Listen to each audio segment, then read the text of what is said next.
What if everything you know, feel, see was nothing more than lines of code? What if your entire life was just a computer program?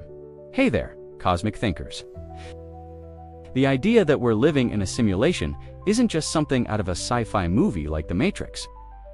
It's a serious hypothesis, debated by great minds in science and philosophy.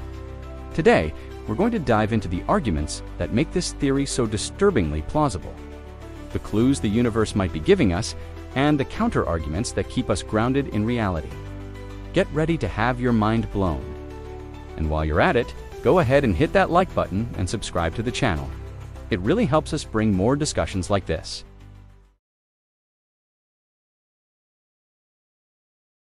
Ancient dreams and modern code, the idea that reality might not be what it seems, isn't new. Chinese philosophers like Zhuangzi already pondered whether they were a person dreaming they were a butterfly, or a butterfly dreaming they were a person.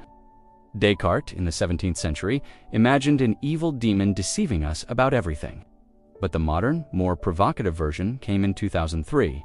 With Oxford philosopher Nick Bostrom, he asked, "Are we living in a computer simulation?" Bostrom's simulation hypothesis is simple and radical.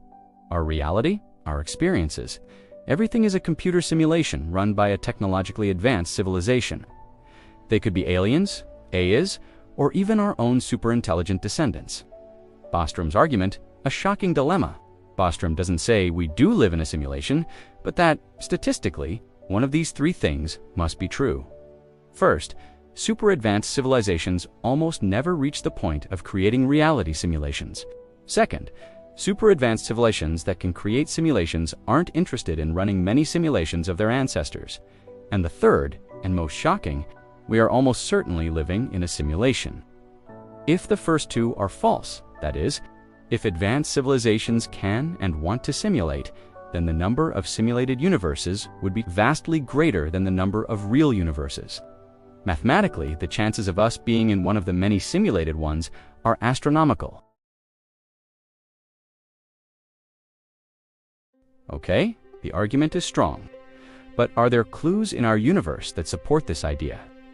Our own technological future, our computational power, is growing exponentially. Moore's law shows us that computer power doubles every 18 to 24 months. Virtual reality and artificial intelligence are becoming increasingly indistinguishable from real. If humanity continues at this pace, it's entirely plausible that, in the not-too-distant future, we ourselves could create perfect reality simulations. If we can, why couldn't a civilization thousands of years more advanced than us? The granularity of reality, think of video games. They have a resolution, pixels. Quantum mechanics tells us something fascinating. Reality is not infinitely continuous. There are minimum limits for space, time, and energy, such as the Planck length. If the universe were a simulation, it would be logical for it to have a finite resolution. The existence of these minimum units in fundamental physics can be seen as the pixels, or the grid, of our simulated universe. Coincidence? The fine-tuning of the universe, the fundamental constants of physics, the force of gravity, the electron's mass, dark energy, seem to be tuned with absurd precision to allow for complex life. If they were even minimally different, stars wouldn't exist, or life would be impossible.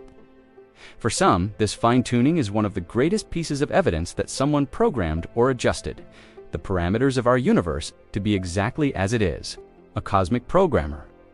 Glitches in the matrix, and for fun, but also speculation. Have you ever had a really strong déjà vu? Or seen something that didn't make sense? A strange coincidence? A glitch in your memory? Jokingly, we call these glitches in the matrix little bugs or rendering errors in the simulation.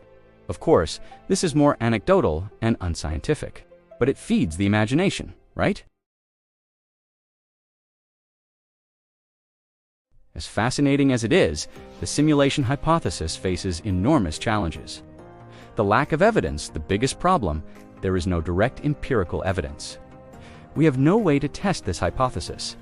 Any clue that seems to suggest a simulation can be explained by laws of physics that we don't yet understand, the meta-universe.